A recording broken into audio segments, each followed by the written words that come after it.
उसके बाद अगर हम देखें ये कल की तबाही और बर्बादी, ये ईरान का इसराइल दलेर हुकूमत तल अबीब में मिसाइलों से हमला, तल अबीब के कई मकामात को निशाना बनाया कि ये कल के मनाजिर हैं। ये आप कल के मनाजिर देखें, धुएँ उठ रहे थे, धुएँ आसमान को छू रहे थे, इनकी बिल्डिंग के अंदर आग लगी हुई थी, इनको तबाही और बर्बादी का सामना करना पड़ा था। इनके अलार्म बज रहे थे पूरी दुनिया के अंदर। जो इनका मेन कैपिटल है टेल अबीब, उस शहर के अंदर अलार्म बज रहे थे, लोगों की आवाज़ें, चीखे, लोग चीखे मार रहे थे, लोग वहाँ से वहाँ फरार उठे, कहीं से कहीं भाग रहे थे। इस तरह इनका मुकाम था। ये इनको तबाही और बर्बादी का सामना करना पड़ेगा, इनको मुँह की खानी पड़ेगी। इन्होंने मुसलमानों से गलत पंगा लिया और अब इनको सामना करना पड़ेगा। ये तबाह और बर्बाद होंगे इंशाल्लाह, ये जलील रुस्वा होंगे। ये एक स्टेट नहीं है, ये एक दहशतगर्द स्टेट है। ये आप कल की पिक्चर देखें, ये कल की पिक्चर देखें, खुलेआम पिक्चर ये सोशल मीडिया के पास फैली हुई है कि किस तरह ईरान ने स्ट्रॉन्ग रिटेलिएट किया और इसराइल का मुंह काला किया और नेतन्याहू और अमेरिका डोनाल्ड ट्रंप का भी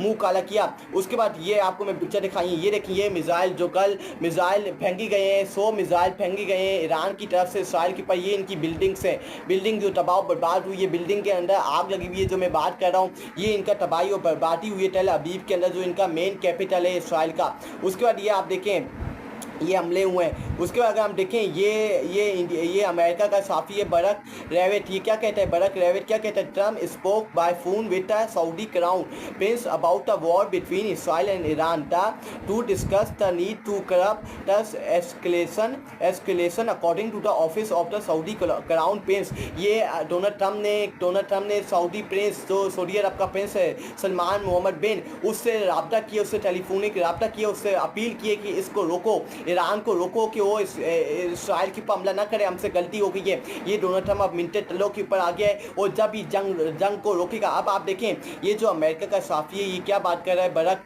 रेवेट, Trump spoke by phone with the Saudi crown prince about the war between Israel and Iran to discuss the need to the curb the escalation according to the office of the Saudi crown prince. ये America का साफ़ी बरक रेवेट बात कर रहा है कि जो America का सदर है डोनाल्ड ट्रम्प, उससे सऊदी अरब के प्रिंस सलमान मोहम्मद को फ़ोन किया और उसको बोला कि प्लीज़ इसको मिन्नत अले की कि प्लीज़ फ़लस्तीन और गज़ा और सॉरी ईरान और इसराइल की जंग रोको, ईरान को मना करो कि वो इसराइल के ऊपर हमला रोके। ये अब मिनटे तलों पे आके है। ये अब डोनाल्ड ट्रम्प क्या करेगा, अब सीज़ फायर करवाएगा, दोनों मुल्कों के दरमियान जंग रोकेगा और बोलेगा कि देखो मैंने जंग रोक ली, मैंने दोनों मुल्कों के अंदर सीज़ फायर करवा ली। जिस तरह इसने पाकिस्तान और इंडिया की सीज़ फायर करवाया और सारा क्रेडिट अपनी तरफ कर लिया कि मैंने इन दोनों मुल्कों के अंदर सीज़ फायर करवाया और इन दोनों मुल्कों के अंदर अमन और सुकून पैदा किया। इसी तरह ये दोनों मुल्कों के दरमियान सीज़ फायर करवा के बोलेगा कि देखो मैं दोनों मुल्कों के अंदर ईरान और इसराइल के खिलाफ सीज़ फायर करवा के बोलेगा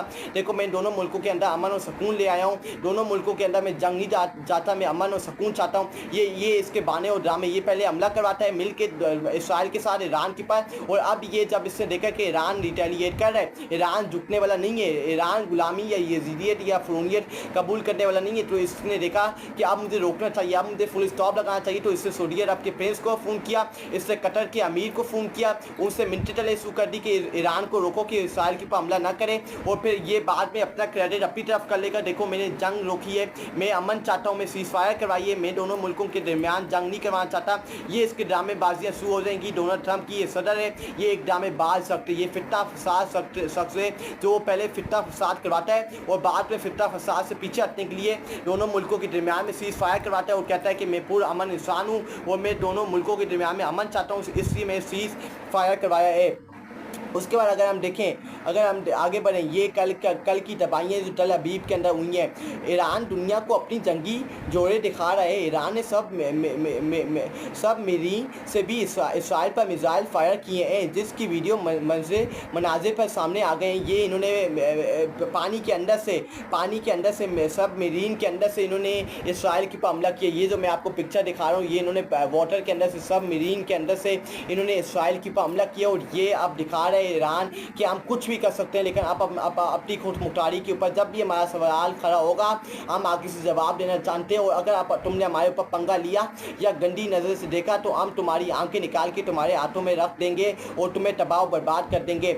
उसके बाद अगर हम देखें breaking news, even Fox news report, Iran shot down 2 Israeli fighter jet and captured a female pilot, they are still verifying through their sources. ये फॉक्स न्यूज़ जो अमेरिका का न्यूज़ चैनल है वो भी ये इस खबर की सटीक कर रहा है कि ईरान ने उनके जेट गिराए हैं, जो उनके पायलट जेट गिराए हैं, इसराइल के फाइटर जेट गिराए हैं, उनको तबाह बर्बाद किया है और उनकी एक फीमेल पायलट को पकड़ के अपने साथ लेके उनको बंद कर दिए। और अब ईरान आगे जाके आपको ये पता चलेगा, ईरान जब इसराइल कहेगा कि जो आपने हमारा पायलट गिरफ्तार किया उसको पकड़ा है उसको हमारी वापसी करो, तो ईरान आगे से ये मुतालबा रख सकता है कि सीज़ फायर करो फ़लस्तीन और गज़ा के अंदर, सीज़ फायर करो सीरिया के अंदर, सीज़ फायर करो लेबनान के अंदर। ये जो तुम जंगी मार्च के ऊपर दंगे कर रहे हो, बमबारियाँ कर रहे हो मुसलमानों के ऊपर, इसको रोको, इसको फौरी तौर पर रोको। फिर हम तुम्हारे पायलट को, जो हमने फीमेल पायलट तुम्हारी पकड़ी है उसको गिरफ्तार किया है, हम तुम्हारे हवाले करेंगे, लेकिन तुमने हमारे साथ एक डील करनी है कि तुम सीज़ फायर रोकोगे, अगर नहीं रोकोगे तो फिर तुम्हारे को नताइज का सामना करना पड़ेगा। ये ईरान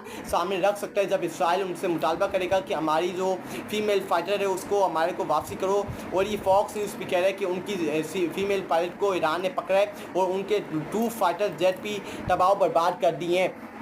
उसके बाद अगर हम देखें, Iran S-830 building in Tel Aviv, ये ईरान ने बिल्डिंग हिट की है टेल अबीब के अंदर, ये इन बिल्डिंग को तबाह बर्बाद कर दिया, इनके अंदर आग लगी हुई है। आप देखिए इनका असर नसर हो गया, इनको तबाह बर्बाद कर दिया ईरान की तरफ से, जो कल उन्होंने रिटेलिएट किया है, इसराइल के ऊपर मुँह तोड़ जवाब दिया है। इसराइल को मुँह की खानी पड़ी है और ये बात हकीकत है कि उनको जिल्लत और ज़लील रुस्वा हुए हैं और तबाह बर्बाद हुए हैं। नेतन्याहू को मुँह की खानी पड़ी है, नेतन्याहू का मुँह काला हुआ है, जिस तरह नरेंद्र मोदी का मुँह काला हुआ था 10 मई को, इसी तरह नेतन्याहू जो उसका छोटा भाई है, उसका बड़ा भाई है शौकत है, उसका भी मुंह काला हुआ है नेतन्याहू का।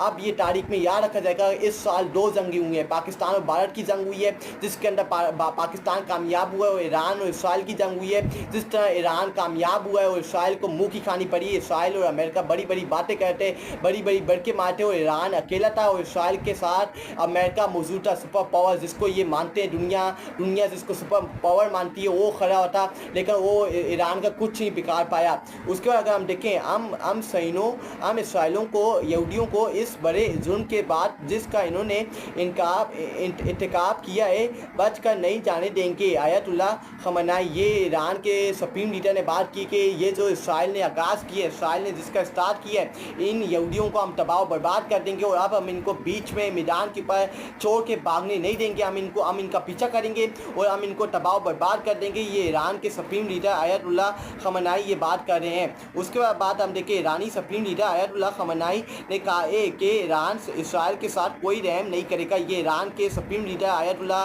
खमनाई ने बात की है कि हम इसराइल के साथ कोई रहम नहीं करेंगे। अगर वो रहम की हमसे अपील मांगेंगे, अगर वो कहेंगे कि सीज़ फायर करो, अब कोई सीज़ फायर नहीं होगी, अब कोई रहम की अपील सुनी नहीं जाएगी, उसको एक्सेप्ट नहीं किया जाएगा। अब सिर्फ जंग होगी, या तो हम मारे जाएंगे या हमारा खात्मा होगा या इसराइल का खात्मा होगा। ये ईरान के सुप्रीम लीडर आयतुल्लाह खमनाई बात कर रहे हैं। उसके बाद अगर हम देखें, ये 2 लीडर्स, ये 2 ब्रेव लीडर, ये इमरान खान और आयतुल्लाह खमनाई ईरान के सुप्रीम लीडर, और एक दूसरी तरफ इमरान अहमद खान नियाज़ी जो इस वक्त पिछले 2 साल से जेल के अंदर बंद है। ये 2 मुसलमानों के ब्रेव लीडर जिन्होंने मुसलमानों का मुकदमा पूरी दुनिया में लड़ा, पूरी दुनिया में मुसलमानों का मुकदमा उठाया, और आज इमरान खान को इसकी सज़ा दी जा रही है। एक सज़ा जो इमरान खान के पास आती है वो मुसलमानों का साथ देना, मुसलमानों के साथ खड़ा होना, उसको ये भी सज़ा दी जा रही है। और दूसरी तरफ ये जो ईरान का सुप्रीम लीडर है, ईरान का जो सुप्रीम लीडर जो है आयतुल्लाह खमनाई, ये दोनों एक बहादुर लीडर हैं जो मुसलमानों के लिए आवाज़ बुलंद करते हुए आ रहे हैं और आगे भी ये मुसलमानों के लिए आवाज़ बुलंद करते रहेंगे। ईरान का मिसाइल हमला, इसराइली फोर्स प्रेस ब्रीफिंग दरमियान में छोड़कर भाग निकली। जब ईरान ने मिसाइल फेंके इसराइल के ऊपर तो उनकी मीटिंग हुई थी, उनकी ब्रीफिंग वगैरह चली थी। जब इनको आवाज़ आई, इनको खबर मिली कि ईरान ने इसराइल के ऊपर मिसाइल गिरा दिए, ईरान ने इसराइल के ऊपर हमला कर दिया, तो ये मीटिंग के दौरान बीच में मीटिंग को छोड़ के फरार हो गए, पतली गली से निकल गए। ये इनकी असल औकात है, ये इनकी असल वैल्यू है, क्योंकि इनका कोई ईमान नहीं होता। हमारा मुसलमानों का ईमान है, हमें अल्लाह का शुक्र अदा करना चाहिए कि हम अपने रब की इबादत करते हैं और हमारा एक स्ट्रॉन्ग ईमान है, ला इलाहा इल्लल्लाह मुहम्मदुर रसूलुल्लाह, हमारा कलमा और ये हमारा ईमान है और हम इसी के ऊपर जंग लड़ते हैं और हमें मौत या ज़िंदगी से कोई फ़र्क नहीं, क्योंकि हमें एक दिन इस दुनिया से रुखसत होना है। उसके बाद हम देखें, यहूदियों की ज़िंदगी यकीनन ट्रक होकर रह जाएगी। वो ये ना समझें कि वो हमला करके बस निकलेंगे, नहीं, इन्होंने खुद जंग छेड़ी है। आयतुल्लाह खamenei ईरान के सुप्रीम लीडर ने ये बात की है कि हम यहूदियों की ज़िंदगियाँ अजाब बना देंगे, उनको तबाह बर्बाद कर देंगे। उनको ये समझना चाहिए कि उन्होंने ये जंग खुद छेड़ी है और इक़्तिदाम हम इस जंग का करेंगे, हम उनको तबाह बर्बाद कर देंगे, लेकिन उनको हम भागने नहीं देंगे किसी हाल में भी। ये ईरान के सुप्रीम लीडर आयतुल्लाह खamenei बात कर रहे हैं। उसके Iranians announce the fourth wave of the missile, the third wave has not yet arrive in Israel. इन्होंने 4-5 अलग अलग वेव के अंदर इसराइल के ऊपर हमला किया और उनको रिटेलिएट करके एक स्ट्रॉन्ग जवाब दिया। ये बड़ा आला जवाब दिया ईरान की तरफ से। एक वेव के अंदर उन्होंने जवाब नहीं दिया, एक वेव के अंदर उन्होंने 100 मिसाइल नहीं फेंके। हाँ, एक वेव के अंदर उन्होंने 100 मिसाइल फेंके, लेकिन 5 वेव उन्होंने फेंकी है। 5 अलग अलग मुकाम के ऊपर, 5 अलग अलग टाइम के ऊपर उन्होंने इसराइल के ऊपर हमला किया और उनको मुंह तोड़ जवाब दिया है। अल्हम्दुलिल्लाह ईरान का जवाबी हमले से वैसा ही सुकून आया है जैसा पाकिस्तान के इंडिया को जवाब देने पर आया था। अल्लाह ईरानियों को हिम्मत दे ओके और दुनिया से इसराइल नामी फितने को ख़त्म कर दे, आमीन सुम्मा आमीन। ये अल्हम्दुलिल्लाह रुजीना खान ने, ये सोशल मीडिया एक्टिविस्ट हैं, उन्होंने बात की। जिस तरह पाकिस्तान ने इंडिया के ऊपर हमला किया था और पाकिस्तानियों को, पूरी दुनिया के अंदर मुसलमानों को सुकून आया था, इसी तरह जब ईरान ने इसराइल के ऊपर हमला किया और पूरे मुस्लिम उम्मा के मुसलमानों को क्रॉस द वर्ल्ड उनको भी सुकून आया होगा, उन्होंने शुक्र अल्हम्दुलिल्लाह किया होगा।